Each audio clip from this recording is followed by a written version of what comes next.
Okay. Welcome again to that innovative edge session on language and lexicon.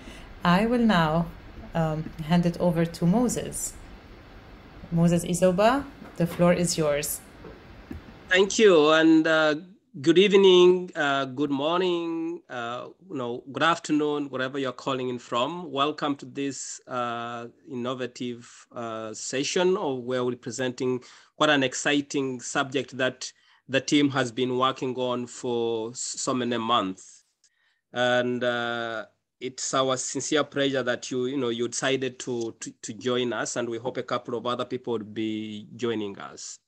The goal of this session for us is to be able to share with you what we've been working on, where we are coming from, the journey we're traveling, and perhaps a little bit of to peep a bit into the future where we want to go. And so the work of the language and lexicon team has been a joint effort that we've embarked on as a team. It's been a small but high impact team. And I would just like to take the honor to just introduce to you this team. I have the singular honor of being the team leader myself, and I'm executive director at the Uganda National NGO Forum. And then I've got Alan Fola is from Wits University and has been very instrumental member of the team. And of course, we have Deborah Dorne, who perhaps needs no introduction as a member of the team. We've got Russia Sansul from Palestine, who is also a member of the team. And then we've gotten Teresa Tumwesje from the Uganda National NGO Forum, is a member of the team. We've got Robin Piel. Robin Piel is from the Fund for Global Human Rights. We've got Oriana Katilo from Civicus. And last but not least, we have Lisa from from CARE. I think I might have forgotten to mention David Idoru, who is also a member of our team. And so, yeah, so this is the, as I said, the small but high impact team. We've spent the last couple of months challenging ourselves on language and lexicon. I think we've been able to learn, we've been able to relearn and unlearn so many things. And this is what we want to present during this session. Okay, just to frame, in terms of this framing of the prototypes, ours is really kind of like as where it is one prototype, but two in one. We are totally persuaded that the aspect of language and lexicon is critically important. And if there is going to be any change in systems, any change in structures, anything that we think would enable for us to be able to do things differently, to reimagine development differently, that one of the key things that really needs to change is the language that we're using. And we know, as a team, we know that language sets the terms of relational engagement. And because it does, it's really about a mindset change and just really being able to create the right consciousness. So in terms of our work as a team, from the very beginning, we've set up ourselves the fact that our work is really about a mindset change.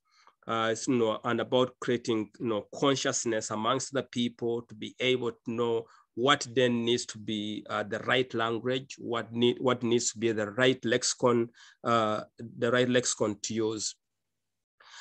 We definitely coming in terms of our own experience and why we landed up ourselves here is from the fact that for quite a long time we've been impeded by the language used.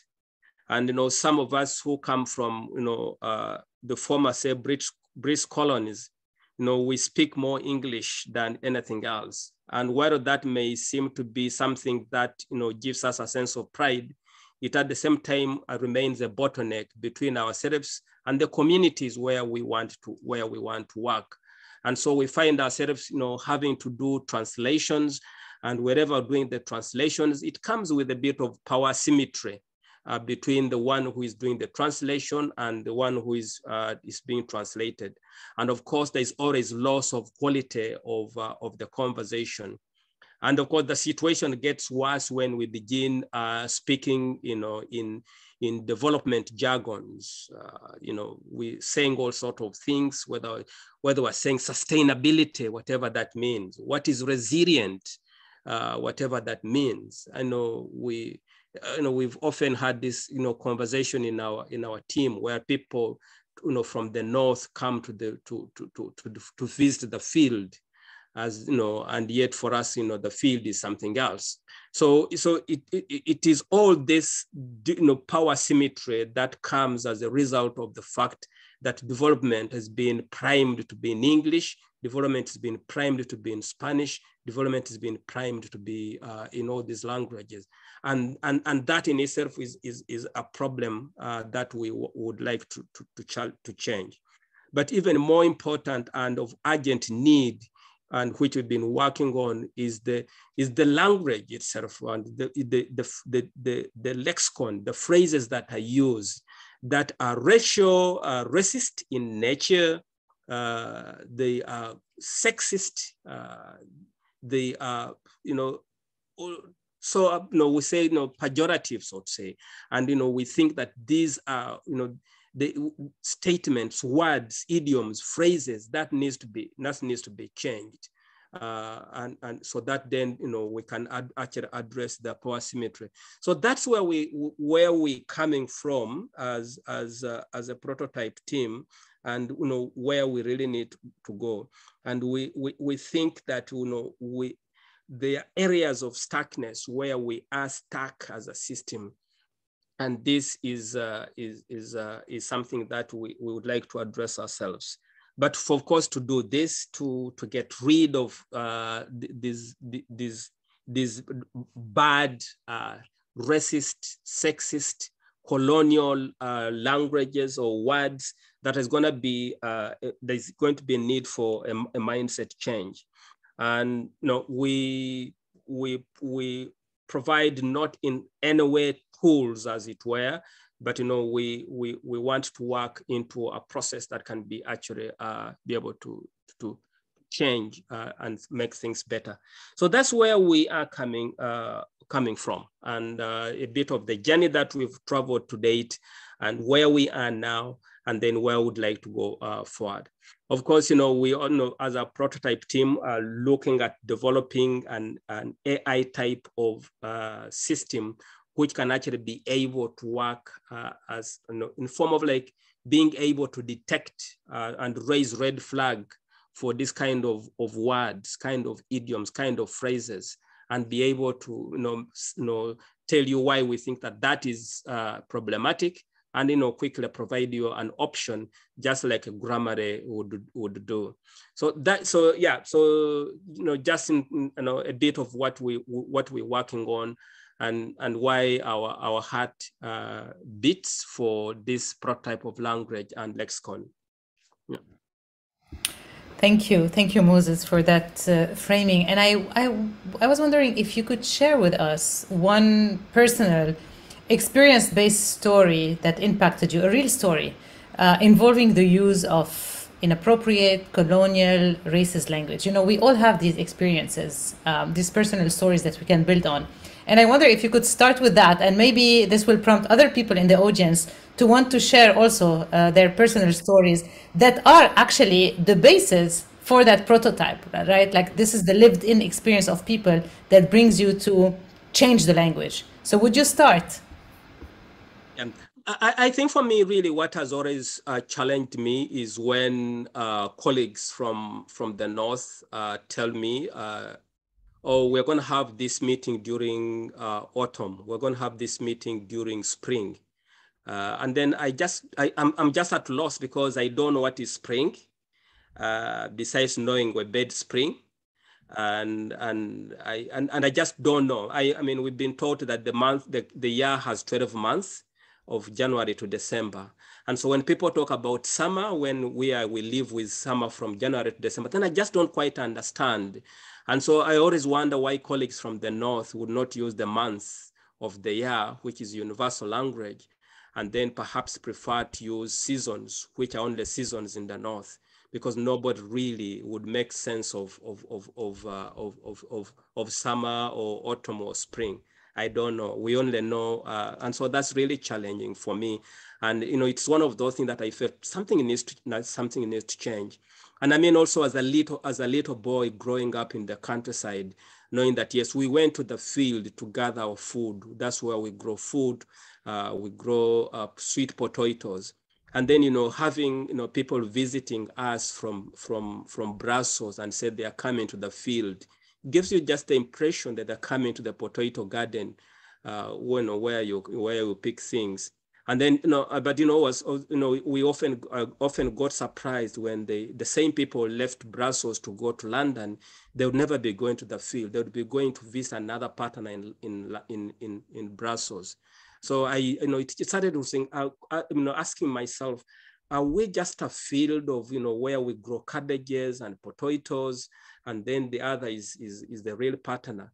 So really, some of this, I said, no, it may sound innocent, but it carries some messages around it. And also, when the world is divided up, into the hemisphere, we know the hemisphere, we know the southern hemisphere and the northern hemisphere. And then I get challenged when North Korea, which is by my geography teacher tells me North Korea is in the north, but is not in the global north. And then I also know my geography teacher would tell me that New Zealand, Australia are in the southern hemisphere, but they're not in the global south. Then I thought, no, they think there is something negative about the global south. I think it's about social indicators, because if my social indicators were the same as New Zealand and Australia, then maybe I would also not be in the global south. So the word global south carries something negative, because those that have higher social indicators are not considered to be in the global south. So you find that North Korea is perhaps in the global south, despite the fact that it's right into the north. So it is some of these stories that we live with that for me impacted me right from the word go. And I started saying that there's something needs to change. And I think then, I've inspired, of course, by some of the team members, we felt that something needs to change. And if this whole work that, the different prototypes are working on, whether it's accountability, whether it's in anything, that the pivot is going to be language. The pivot is going to be language. Yeah. Yeah, thank you, Moses. These are absolutely great, clear, to the point example. And I wonder if you inspired other individuals in the audience to share just a little bit of other stories that they experienced with language. Would we have a brave soul who would like to share with us? I cannot see everyone, so if there is a raised hand, please do unmute yourself. I saw a hand. Whose hand was that? I know I put my hand up. Yes. Some supplemental awareness. Some of you may have come across something called the Narrative Project. It was a Gates Foundation funded research around 8 years ago. And supplementing reasons to shift dialogue, they did research US, UK, France, Germany, and found that a lot of the public was cynical about whether or not funding this sector made any difference whatsoever. And it emphasized the importance of having language and stories that showed self-efficacy, that showed genuine partnership, and that used emotional experiences like resilience and capability, rather than having that notion of international NGO doing it all for the world, because it's not only a misrepresentation of reality, but it also reinforced within the public this notion that real change wasn't happening. So I just wanted, the lexicon not only helps in reflecting reality, but it's also a vital part of helping the public to understand the real changes that are happening. Just wanted to add that. Thank you. Absolutely. Thank you. Thank you very much, Deborah. And it's a great segue into something that I want to ask you to do, but we have another raised hand. Bibi? Yes, hi everybody, and I'm from Paris, and I just wanted to thank Moses, because it's really thanks to UNGOF and the other forest member that we started to change the language. And one in particular that we thought was really problematic, and even Moses many times pointed the finger to that, is the word capacity building. That gives the idea that things have to start from scratch, and is usually really used, a bit in this derogative manner, instead of capacity development or other, even if it's jargon, but other type of, language use that we're trying to change now. Just a small example. Thank you. Thank you very much, Bibi. Any other raised hand? So thank you, Bibi and Deborah, because this is a great segue into me asking everyone on this call to put in the chat their most hated word, the word that they hate using, that they hate reading, that they hate listening to, hearing. If you could do that, that would be excellent, because you would also be helping us build our database that we will share with you in a minute. So most hated word competition happening now in the chat. We already have Global South. We have, what do we have? Vulnerable populations, field, beneficiary, beneficiaries again, resilience, yes, resilience. Global South, us, them, mission.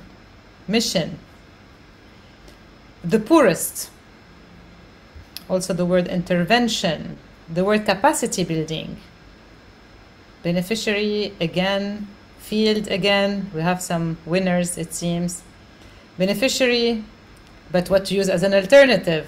That's a great topic of discussion, Kivan, for this session.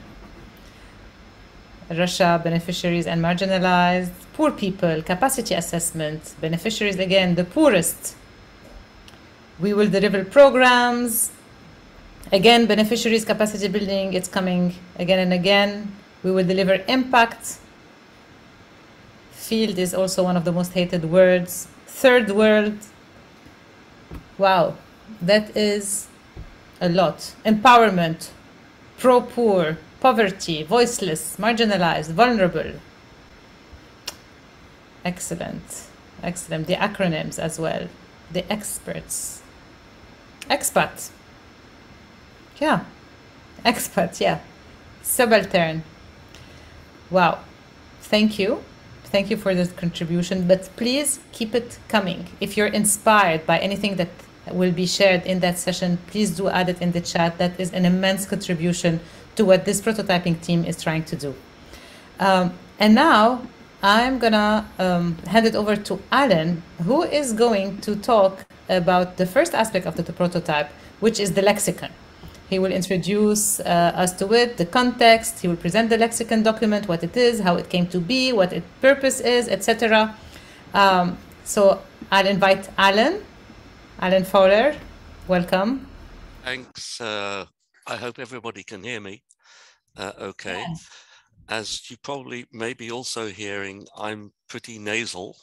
I'm sort of in a post-COVID mode, which has affected my sinuses and all sorts of things. So I hope my diction and my pronunciation of the Queen's English is understandable. I'm going to some extent repeat what Moses has said and then add to it. The point that Deborah made is a good one. The issue of language and labeling goes back a long time. The criticisms of the way that language is deployed and used in ways which are by and large disempowering for those who don't have power. And that's partly to do with the depth, the way that language, vocabulary, mindset, and communication go together. The language you use determines what you can think and what you can articulate. So there's been a lot of effort over a long time to try and see what can we do about this. My particular bugbear, for example, is partnership, because it mystifies power asymmetries. And everybody is a partner to everybody all the time for everything. The World Bank, the IMF, you name it, we partner. It's simply not real. So I've been aggravated for quite a few years about the way that language is captured by the more powerful. Participation is yet another one. Captured to use in a particular way which hides the actual realities of relationships. So this has been going on for a long time. Deborah's example is a very good one, and there are others. And what has been encouraging is the increasing sensitivity to the way that language affects relationships. And so a stimulus for the lexicon has been, to some extent, a coming together of all sorts of initiatives, blogs that have been written, newspaper articles, efforts by organizations like Bond to some extent, not just change the lexicon, but also, and that's happening now in Malawi and other places, to create a glossary of what these terms actually mean for everyone. So there's quite a sort of a strong historical background to where this initiative has its roots. What is encouraging is the way that it's now becoming an open topic of discussion about how power is wielded in the aid system. So what we've tried to do as a team is to, and your inputs have been really wonderful to take this further forward. We've tried to take what's been going on in various forums, in various publications. There's literature on this if you're interested in it, which I'm not going to bore you with, even if I'm an academic. So we're trying to say, in what ways can we not so much insist on alternatives, because one of the very clear problems is that it's very difficult to take a term or a word out of its context. So we are wary of creating a lexicon which imposes a different word, but invites whoever is writing or reading to think again about whether beneficiary is really the word you want to use. Is the field the place that you're really going to? Is the global south actually a euphemism for poverty everywhere in the world, irrespective of geography? But it gets mystified by these terms.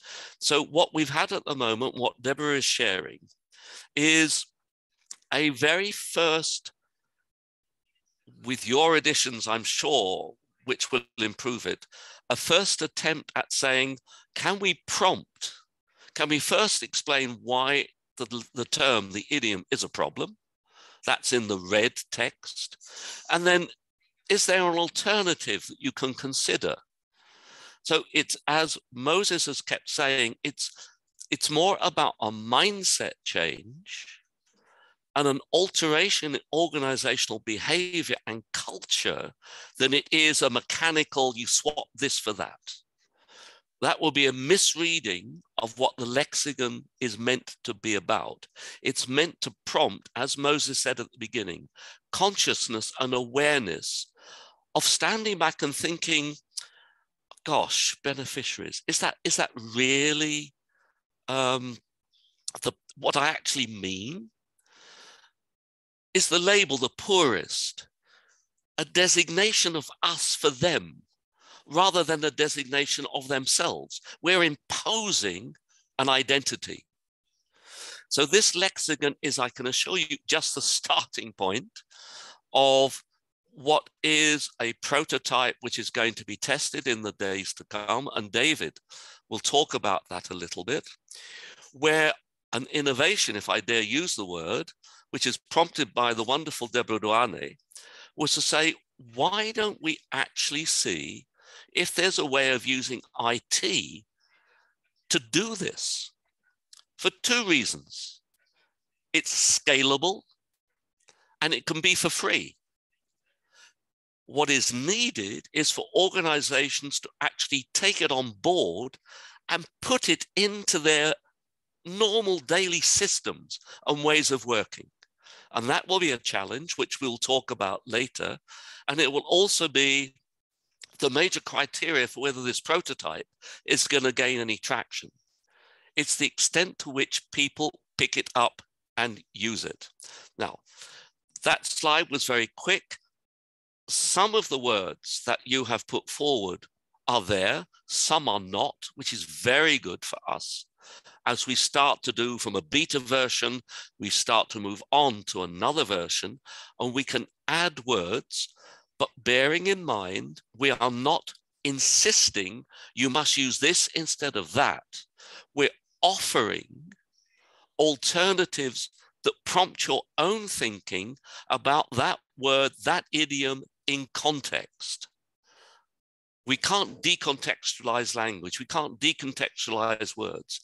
That is in the world of the user and the writer and the reader. So I'm not sure what more to say. It reflects the alternatives that are in that lexicon reflect trying to move away from colonial idioms, trying to move away from obfuscation, where a word says one thing, but it actually means something else, where partnership, participation, a lot of the P words, projects. Life is about projects, is it? Is people's lives about projects, implementing them? So this list, as Deborah said, is to some extent a short list that we will start with, but we do not think, and certainly with your help, it won't be the end point of what a lexicon would look like.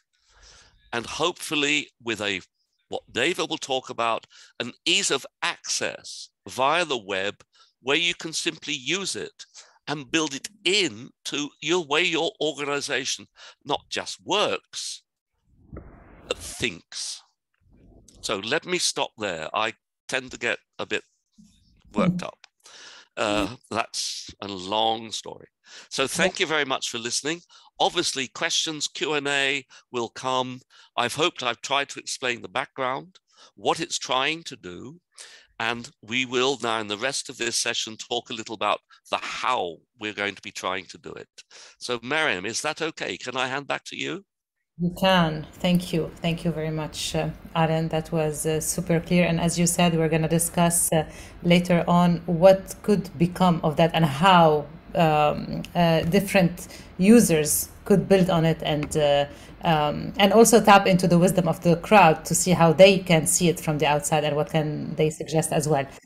For the time being, I'm just going to give the floor to David, who's going to show us very quickly the tool that we are building. It's still very, very early stage, but we just wanted to show you how we're evolving from the lexicon to something else, and hopefully with your help develop this as well.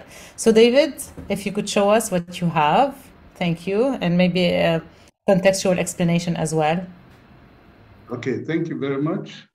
From the technical part, we're really, really very excited about this work. We have put a lot of time into developing and designing and developing the website. And so far, what you see on your screen is the holding page. It's not actually the website. But the website is rolling up right now. It's being uploaded. Unfortunately, it could not be displayed. We would have liked you people to see it, and then you could advise us on how we can make it better. But as they have said, we have captured every thought of the team, and we have put it into the application that we are making.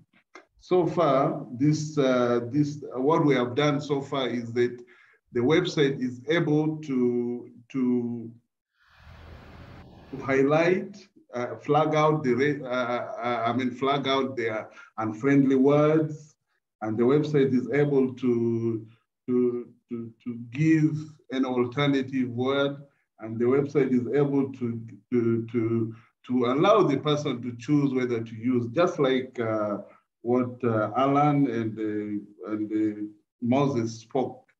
So therefore, what I'm asking you to do is that this website is just going to be a learning tool, and therefore we expect you to visit it. I'm going to give you the domain name so that you can even check and keep checking. By tomorrow or the day after tomorrow, we should be having something running already. The design has been done. There's the content part of it is already up. The website has been linked to the API. We are getting the API from Grammarly, so it's going to be like Grammarly with a small difference from what we intend to see. So therefore, everything is going to be okay, and everything is going to be wonderful. I encourage each and everyone to visit the site, not to be discouraged that you are seeing a static page. This static page is simply a holder. So I think from what we are going to learn eventually is that we are going then to know where to go next after the website. After the website is completed, therefore maybe we might think to create a plugin, or we might continue using the website to learn, depending on what we think will be better for the NGOs.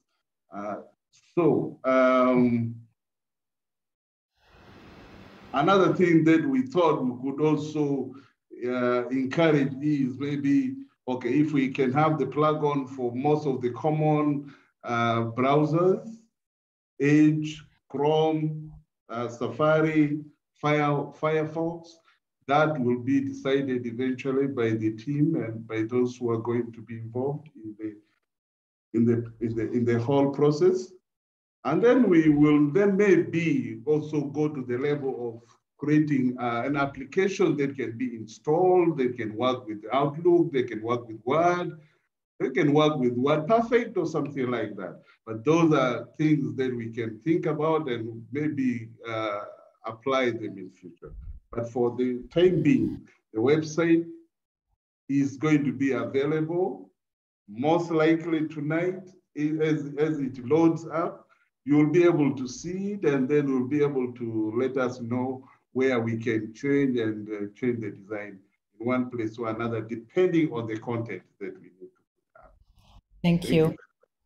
Thank you very much, David. It's going to be uploaded tonight, as you might have expected. We hoped. Actually, it is uploading right now. The site is going up right now as we are talking. Excellent. We will only see it when it completes. Super. Thank you very much, David.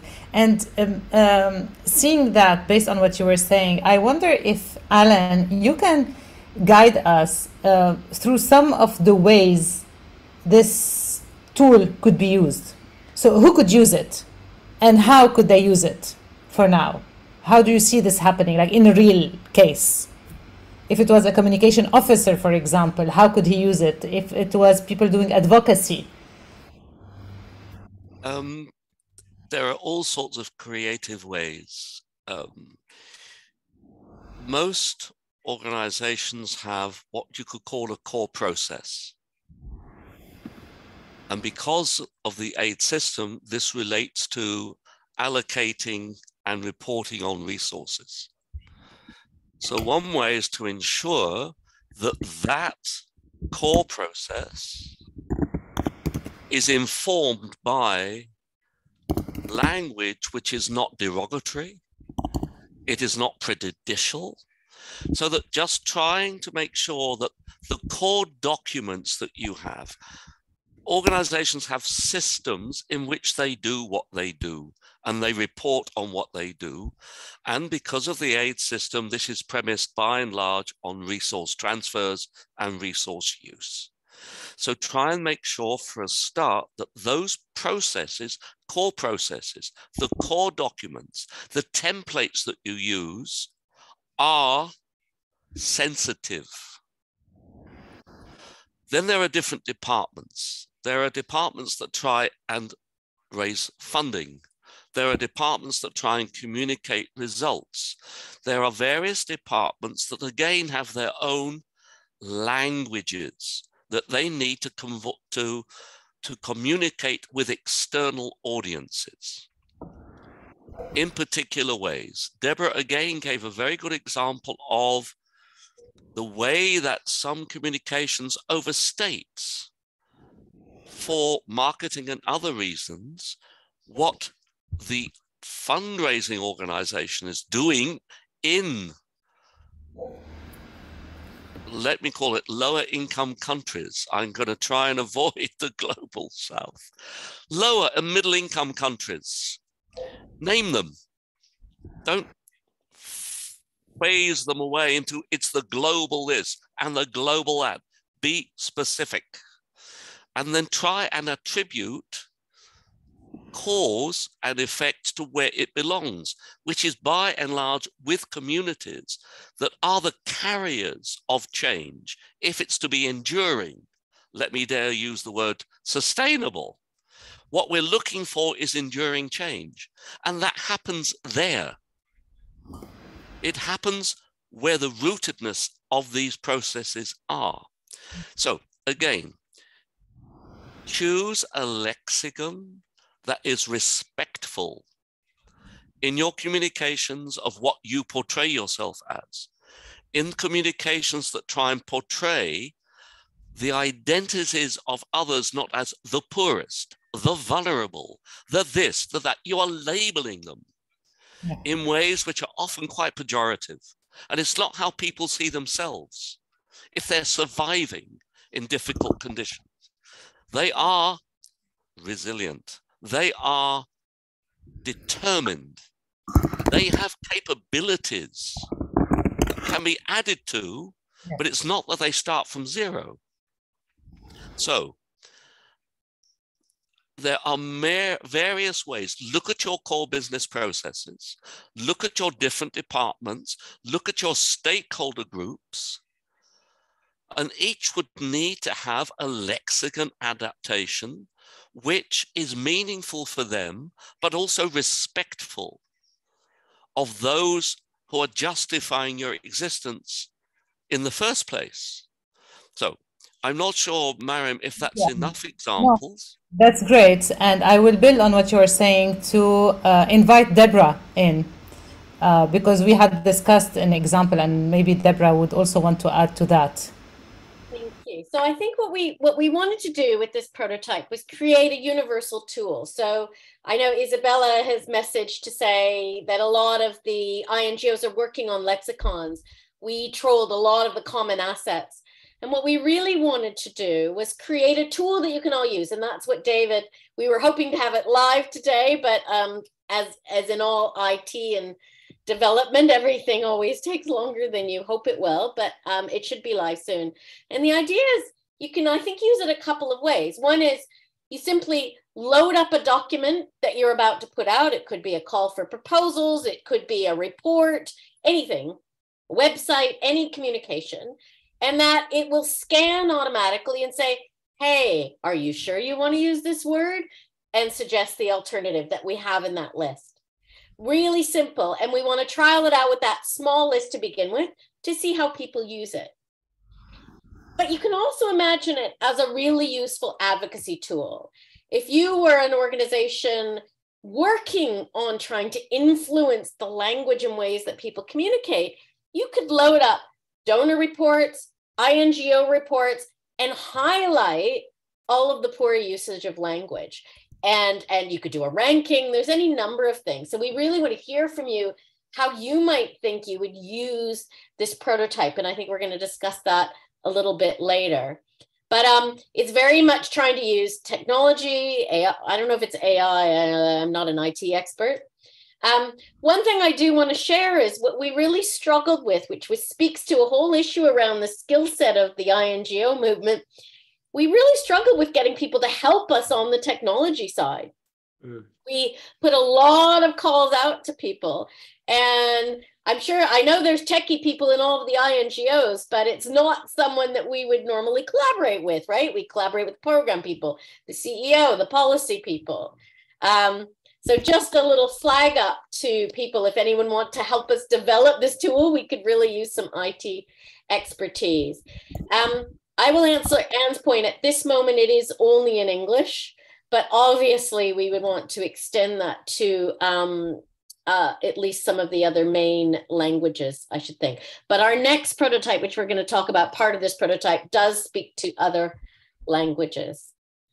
So I just wanted to kind of use that as an example of how we can kind of use this. And this is a great segue. Anne's question is a great segue into your next presentation on the second aspect of this prototype. So why don't you just continue? Okay, I just give one pause. Are there any questions about where we're at so far, or is it everything in the chat?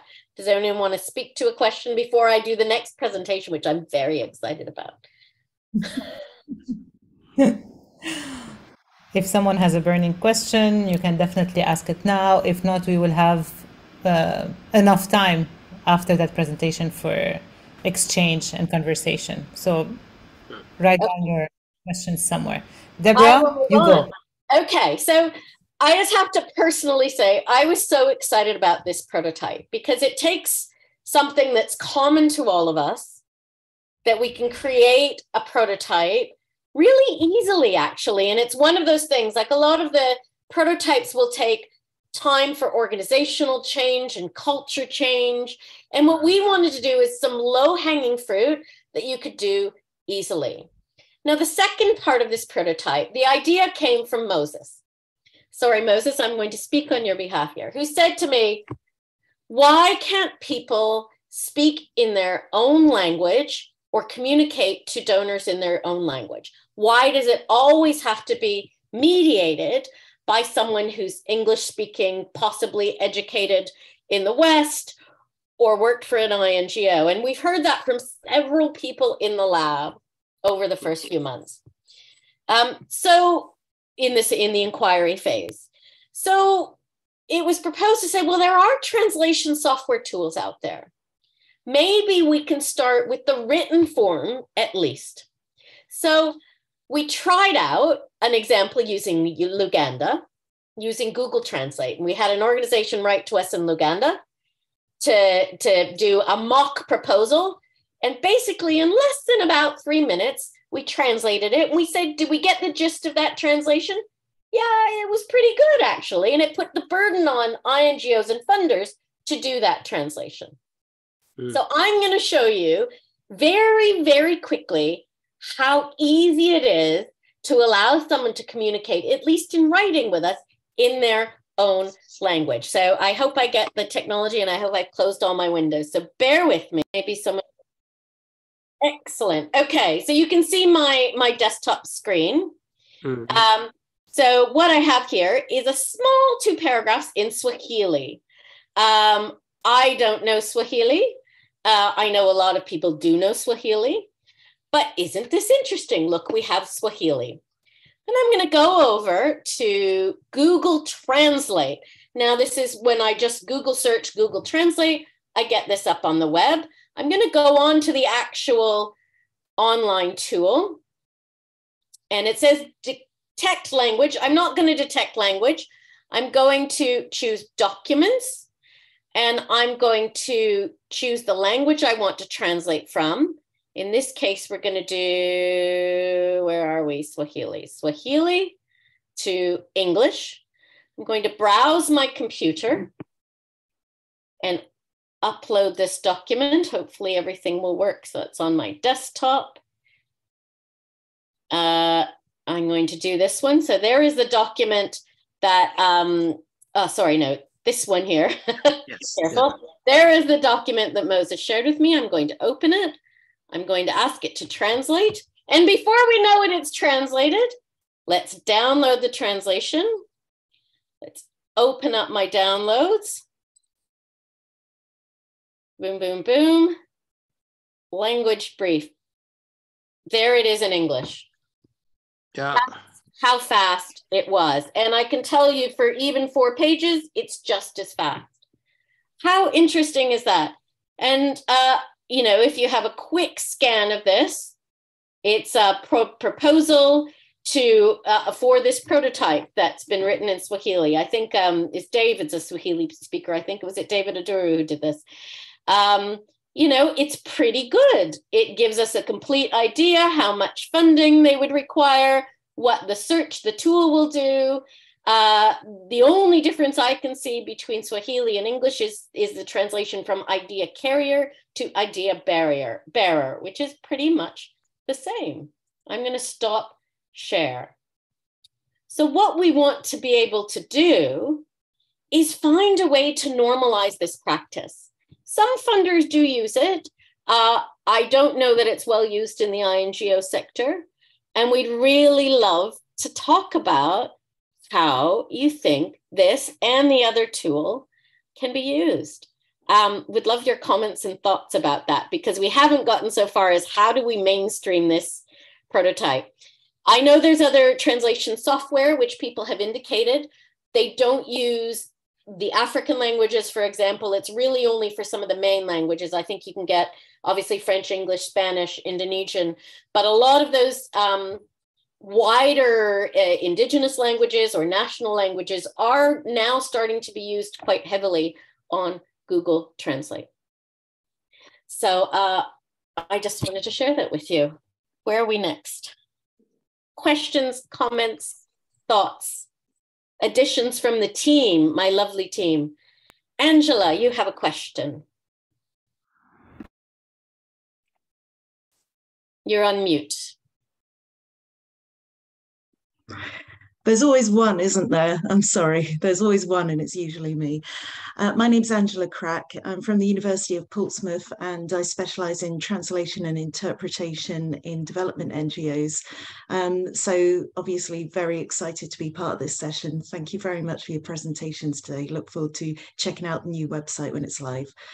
I just wanted to raise something, however, just a cautionary note about Google Translate, because we have come across in our research a lot of different organizations that do this, and they're not always aware of the security risks of using Google Translate. If you want to play around with it with documents that aren't sensitive, then obviously that's absolutely fine. But Google does actually own all the data that you put in there when you use the tool. So I just thought it was worth saying that to people who now might want to go around and play around with it, that you could actually open yourself up to security breaches if you use anything that's a bit sensitive in there. That's all. That's a really, really useful point to raise. And it has been something we've briefly discussed, but not at length. I don't know if anyone else from the team. Lisa, you've got a question. Lisa Shala. Hi, great to be on this call today. We are at CF Leads, which is a United States-based community foundation learning network.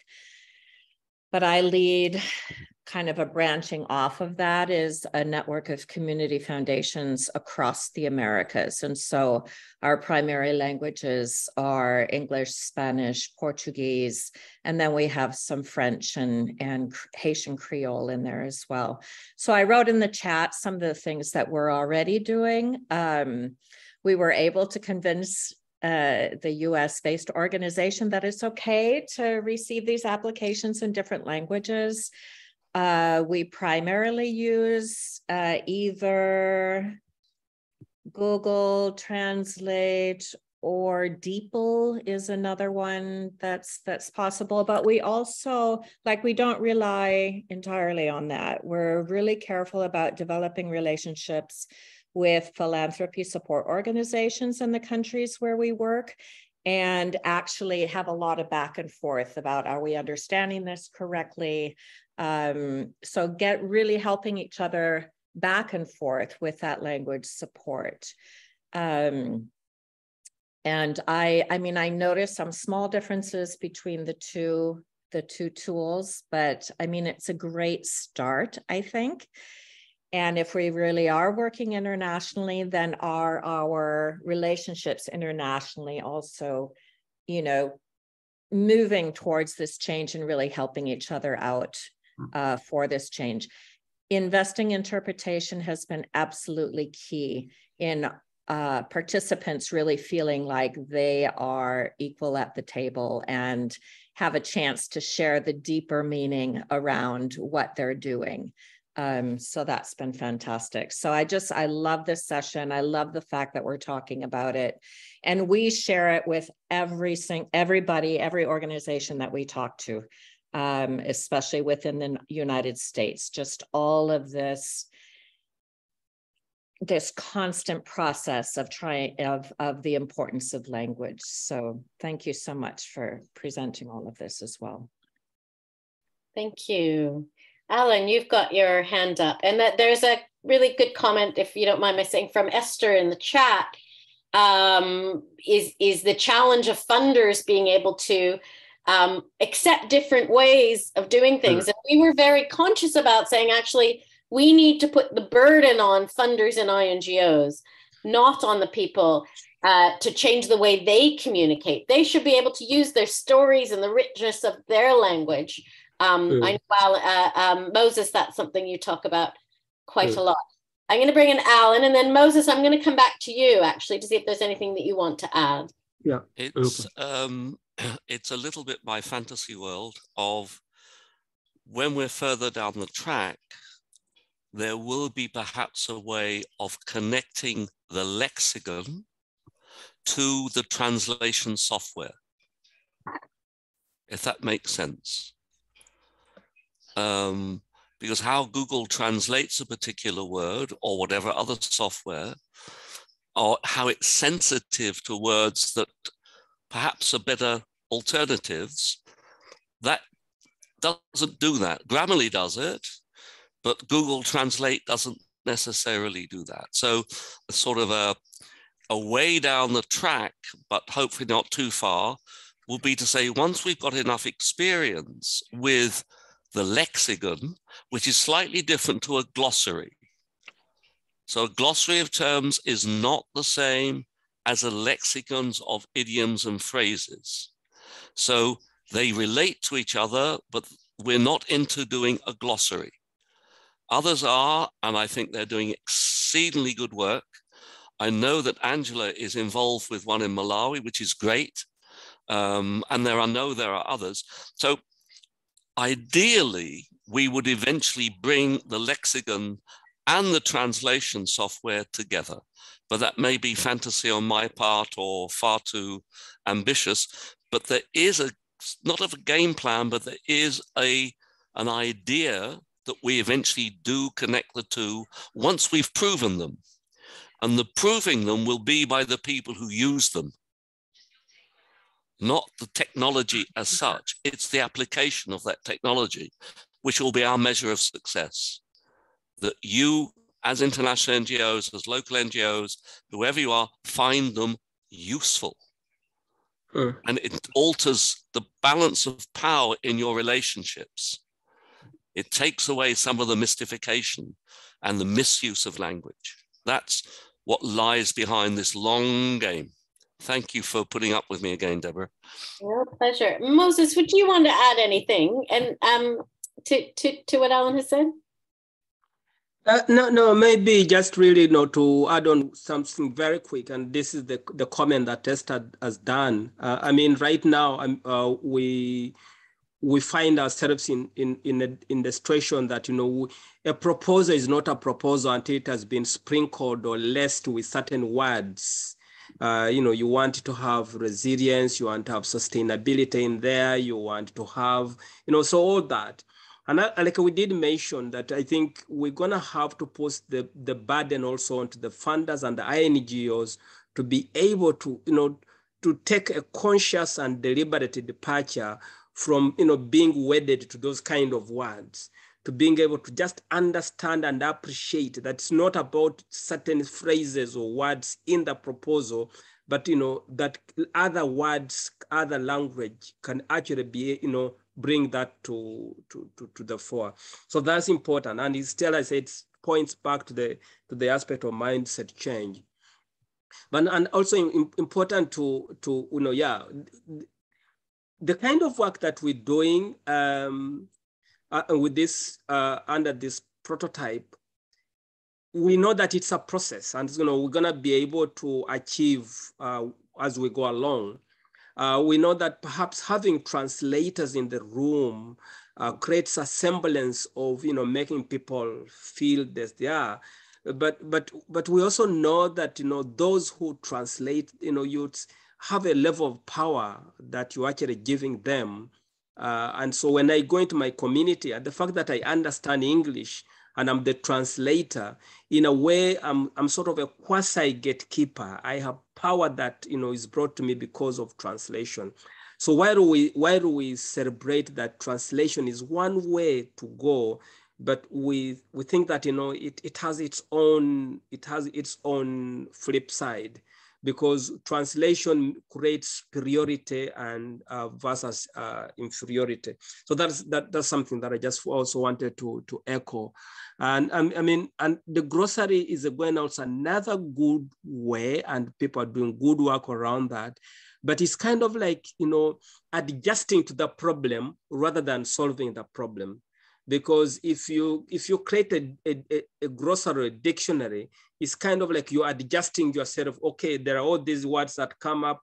Never mind, they are colonial, they are sexist, they are negative. But let's just try to find out a word that people can understand. And I think what we're trying to hear is not to adjust to the problem. Yes. Like a friend of mine says, when toothpaste gets out of the tube, you can make a decision whether you want to put back the toothpaste in the tube, which can be messy, or you want to get rid of the tube and buy a completely new tube. So, yeah. Thank you, Alan.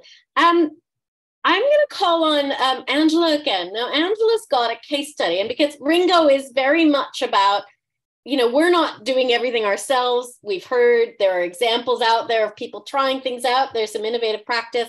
Angela, will you just take a couple of minutes and tell us what you're doing in Malawi, which Alan has mentioned as well?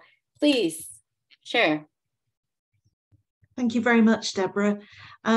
I feel bad that my Malawian collaborator, Michael Shezukwa, can't be here today because it's a project we've both been doing. It's not solely mine.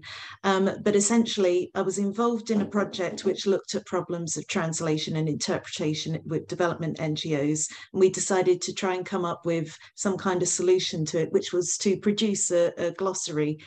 So Moses, you might be interested in this because the project ended up being more powerful than either of us ever anticipated, and I think there's ways to develop it in future which could speak to, it could address some of the issues you raised. So essentially what we did is that we got a load of volunteers in a workshop.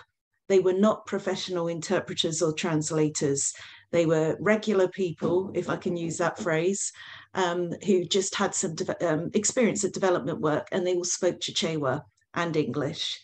And the objective was to come up with a Chichewa English two-way translation glossary of development terminology, the type of professionalized words that you've been talking about. And we wanted translations for terms in English, but also we wanted translations for terms in Chichewa that they believed were very important for the vision of development. And it was a 3-day participatory workshop. We ran it a couple of times and we got hundreds and hundreds of terms, including sustainability and resilience and all the ones you're talking about. It was far more productive than we ever expected. I put the link in the chat. But what was really interesting is in these discussions, we thought that we would just come away with translations, but they actually led to really interesting conversations between the participants. For example, they were trying to find a translation for the Chichewa word for courage, but that's got masculine connotations. And they said, I remember one of the participants said, you know, the translations that we want should not just describe the reality we have, but it should point us in the direction of the reality we want to achieve. And so they started talking about the gender dimension of the word. I remember also there was a conversation about one word, BOMA, which means government, which can be at the district or national level. And someone said, do you know that BOMA stands for British Overseas Military Administration? It shows, you know, the roots of the colonial legacy that's embedded in our language that we just assume is Chichewa, and it's not at all. So it started these really powerful conversations, and I realized what we're doing here is actually sense making.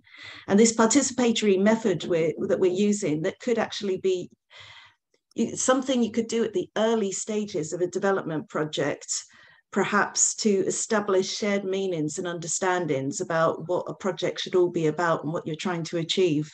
So I'll put the link in the chat and then you have a look at the method. And, you know, if you want to come back to me with ideas about how it could be adapted and used in your work, I'll be, you know, delighted to hear it. So that's all. Thanks for letting me speak, Deborah.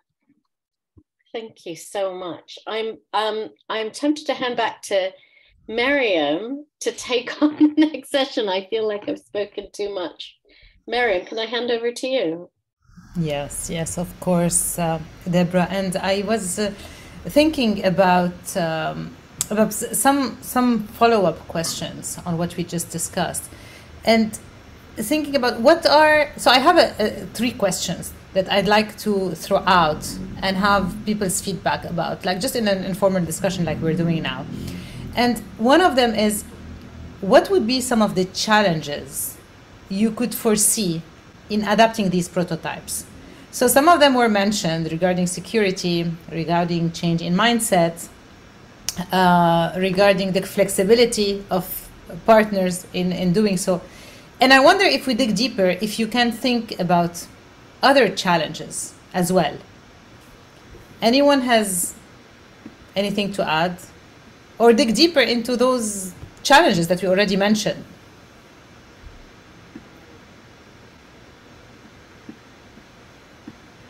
Bibi. Yes, thank you. Thank you so much. It was really thought-provoking. I'm so happy I joined the session. Thank you. But I'm even wondering regarding challenges with all this, you know, translation aspect.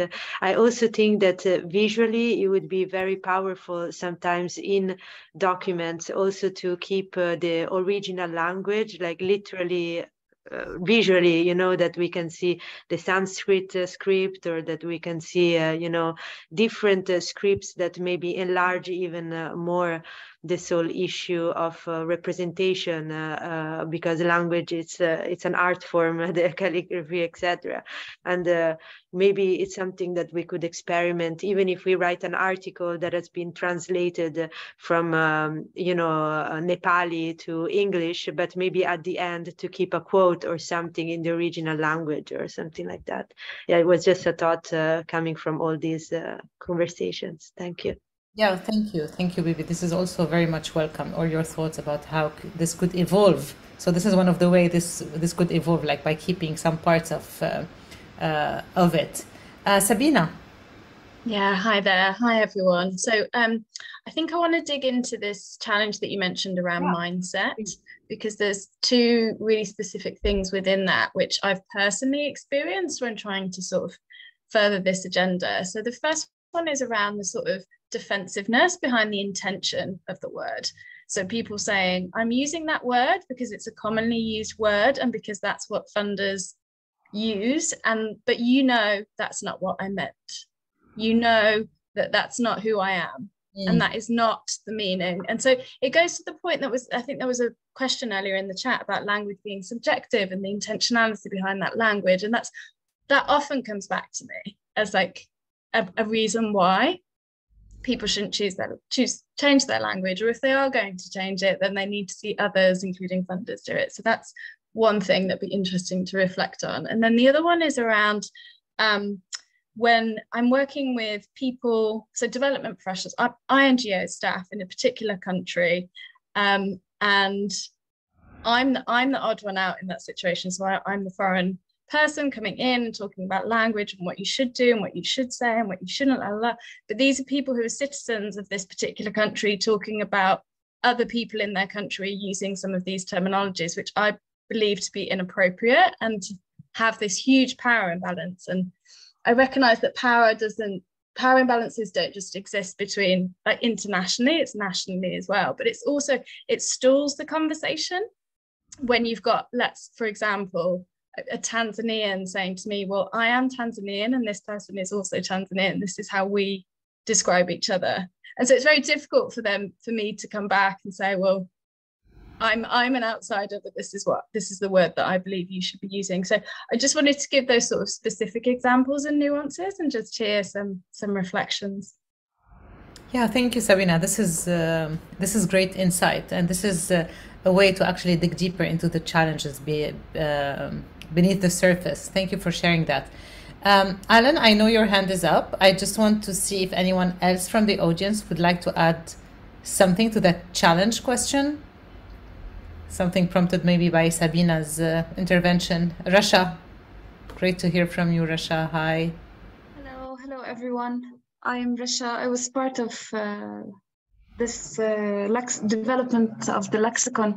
I just want to bring something up that was discussed in the meeting, and I wonder if many others experienced the same thing, which is the rushed constant rushing and deadlines of projects that prevent people to internalize these behaviors that we want them to internalize. So many times people who, on both sides of the balance of power, they struggle with submitting a deadline, and they struggle with accepting those proposals, for example. So there's always this time constraint that limits the ability to change this mindset. So it's something that I'm curious to hear others and what they think about that issue in particular. Absolutely. Yes, thank you, Rasha, for bringing that up. That's also an excellent point. So before we move to the next question, Alan, you wanted to add something? Yes, and it stems from my previous life as an organizational development advisor to NGOs, international, local, for many, many years, and trying to work out how you communicate the value of this innovation, taking it on board, taking the effort, taking the time. What would the governing body be looking for in terms of being convinced that it's worth the effort, it's worth the time, it's worth the burdening, which at the moment is being carried out much more by counterparts in the South or in developing countries? What is the organizational development strategy that is needed to deal with the resistances, the whatever that? What are the incentives? What are, whoever the protagonists are going to say in their organization, we need to be taking this on board, we need to be doing this? What are arguments? What measures, what stories would convince senior management and a board that this effort is worthwhile? That's a threshold that most organizations, international NGOs, will face. Yeah, thank you. Thank you very much, Alan. And this brings us to the second question, which is, how would you or your organization navigate these challenges and make use of this tool, even in the situation it is now? Like, even now, if you were to take that lexicon how could you use it tomorrow? We would love to have some, real musings on real cases. Would someone like to share with us his first ideas on how he could use this tomorrow morning, for example?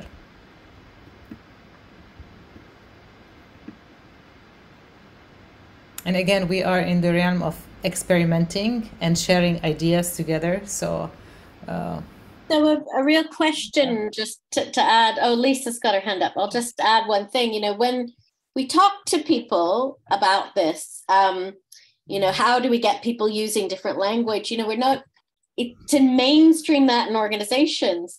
How would you get it to mainstream it? Is it the comms team who leads? Do we get them all around the table? So those are the types of questions we're grappling with. How do we get both of these prototypes to be used, or some of the other approaches like Lisa has? Lisa, I'll hand it over to you. Thank you. So at Connecting Communities in the Americas, it's definitely been an ongoing conversation, just repeatedly bringing up this idea of language. And it started with us even in reevaluating the name of our organization. It's not an organization, it's an initiative within an organization. Building broader communities in the Americas was what it was initially named. And yet our partners who don't have English as a native language, it made no sense to them. The translation made no sense to them whatsoever. They couldn't remember the name of the initiative because there was no meaning in it for them. And so it started this conversation just across borders. And that's part of what we do, is we use the Zoom platform to invite people from different countries and to talk about language. Like, okay, so, is what we do building communities, or do communities already exist? Is it across the American continents or the America continent? Because depending on where you live, you see them as two continents or one continent, So does a translation have to be word for word? Can't we just rephrase it in a way that has meaning for us all together? Why does the acronym have to be the same in both languages?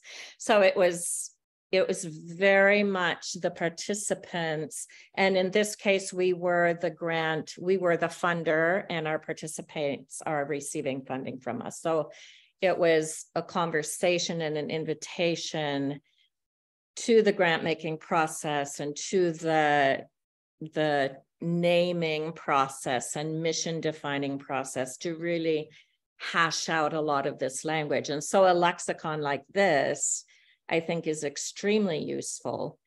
And we probably have a whole list too of words that we've already changed, or we're already realizing that what, participatory means in US language is maybe different from someplace else, or what community means here is different from how you use community. And so, but it has taken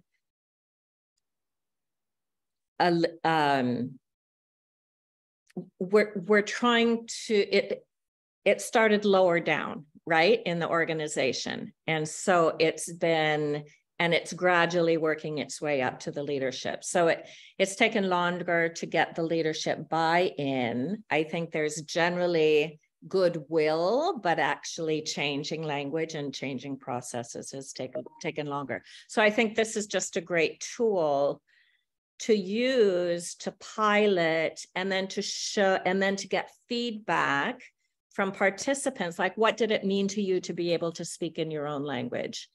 What is that difference for you? And then to tell those stories in trying to make this a broader change, if that makes any sense. Thank you, Lisa. Thank you very much. Being conscious of the time we still have together, I'd really like to ask you a third question, which is, how would you recommend we move forward with these prototypes, prototype 1 or prototype 2? What aspect of them do you think is interesting to pursue? What would you do. All of this would be a great, wrap up to our session. What's your thinking about that?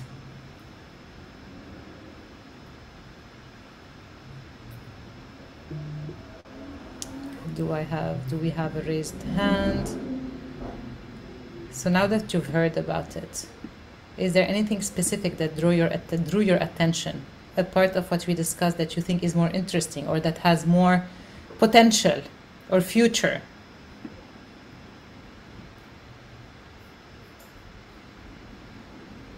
Kiran, do I see happy to jump in, or is this happy to something else?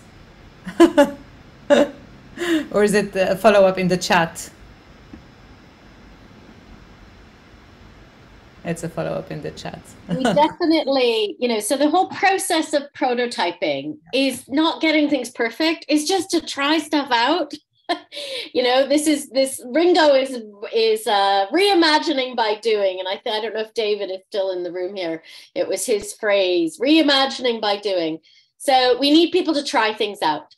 We need to give you a framework.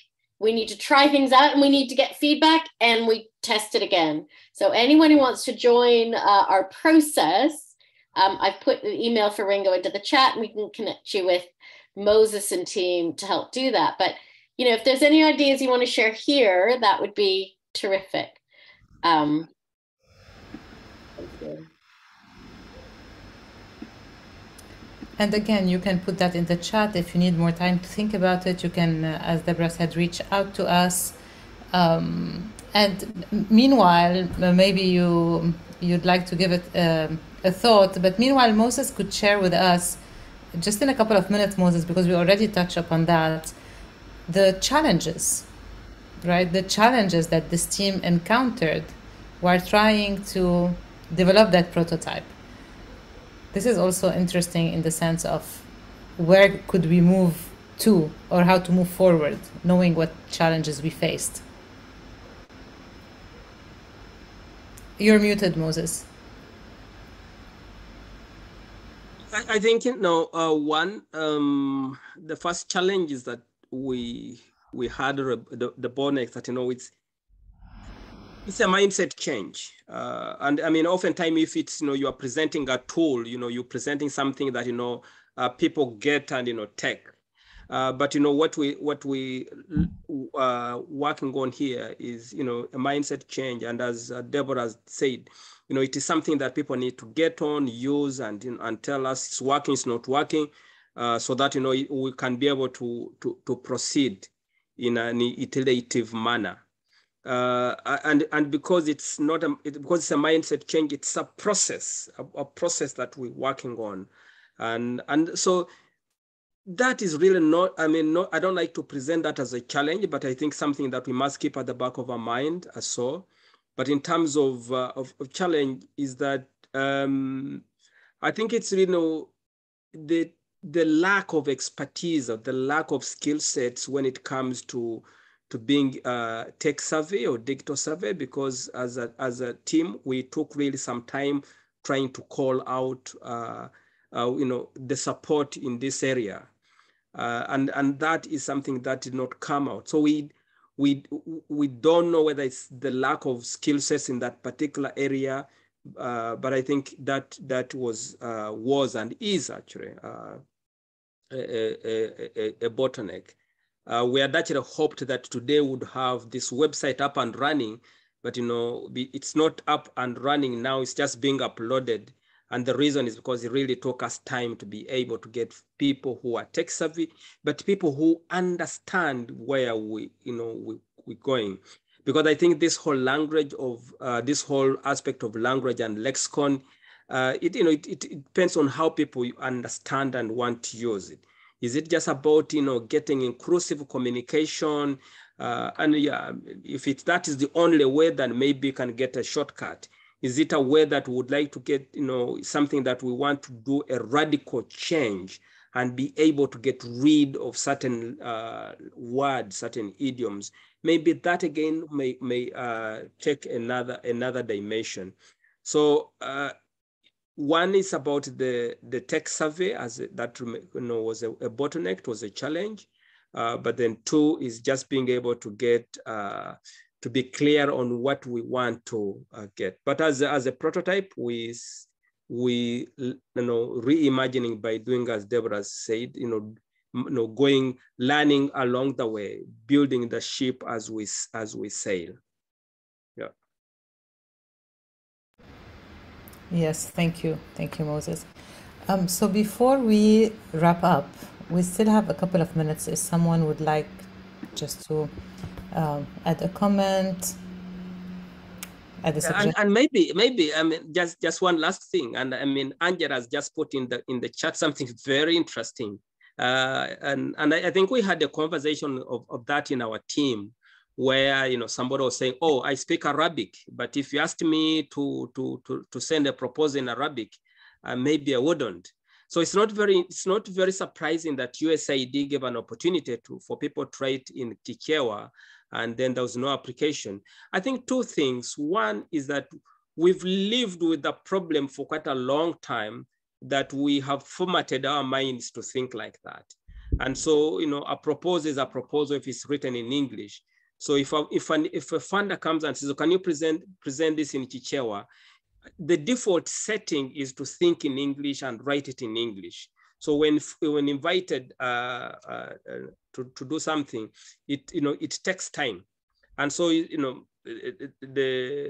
it's just because, the Malawians, as their default setting, is the formatting is that, oh no, anything called a proposal must be in English. And therefore, even when given the opportunity, yeah. So it reminds me of this great thing as a trainer. You said it's the mindset, you tie a donkey to on a rope to something strong, a strong peg, it will remain there. But even when you release it and you just now tie it to a bottle, it may still remain there. It may still remain that, in the mindset, it says as if it is still tied.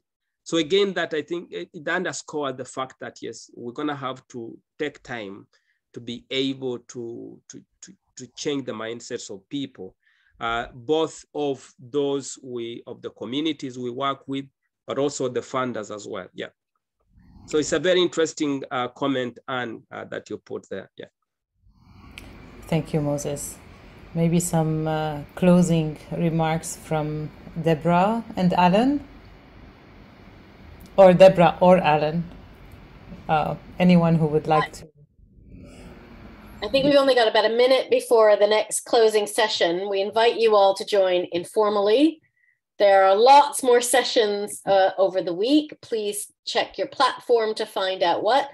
But I would say if you're interested in helping trial these things out, giving us your feedback and your learning, we'd love to have more voices in our prototyping team. It's not a lot of burden. It's an absolute joy to work with this amazing team of dedicated people. So you can send an email to Ringo. It's in the chat.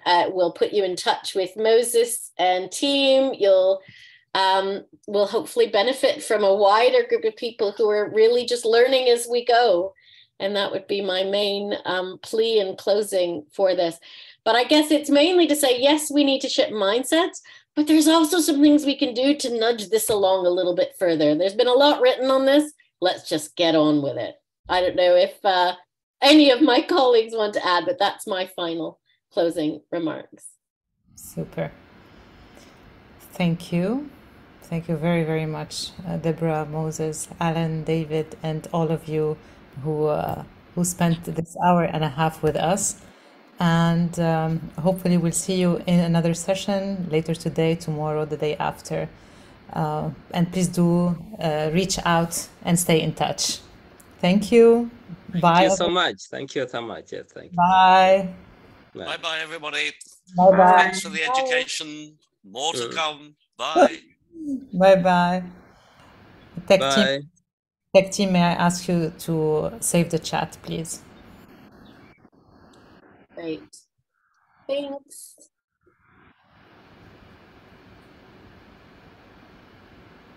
So yeah, Miriam, there's a real fuzzy sound when